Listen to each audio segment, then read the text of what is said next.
University of গ্লস্টারশায়ারের DBA নিয়ে। University of Gloucestershire ডিবিএটা দুইটি intact আছে, একটি হচ্ছে ফেব্রুয়ারি আর একটি হচ্ছে অক্টোবর। এন্ট্রি রিকোয়ারমেন্ট আমরা জেনে নিই এখন।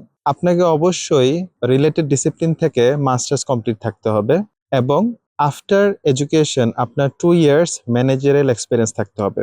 এখন যারা ইউকে ইন্টারন্যাশনাল স্টুডেন্টস আছেন, যারা ডিপেন্ডেন্ট সহ ভিসা এক্সটেনশন করতে যাচ্ছেন, ডিবিএতে যেতে যাচ্ছেন, তাদেরকে বলি ইউনিভার্সিটি অফ গ্লস্টারশায়ার তাদের অ্যাডমিশন ক্রাইটেরিয়াতে খুব ইম্পর্টেন্টলি তাদের প্রপোজালটাকে দেখে। ইউনিভার্সিটি অফ গ্লস্টারশায়ারের প্রপোজাল হতে হবে 1000 ওয়ার্ড, যেটা আপনার রেফারেন্স এক্সক্লুডেড হতে হবে, মানে আপনার পুরো প্রপোজালে 1000 ওয়ার্ড হতে হবে এবং এই প্রপোজালে আপনার এক্সপিরিয়েন্স এবং রিসার্চ আপনি যে টপিকের উপর করবেন সেটা আপনার এডুকেশন, আপনার স্টাডি এবং আপনার এক্সপিরিয়েন্সের সাথে কানেক্টেড থাকতে হবে।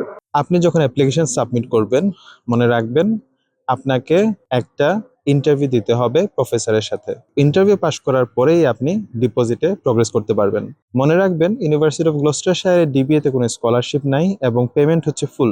এটা ডিফার করে ন্যাশনালিটি ওয়াইজ।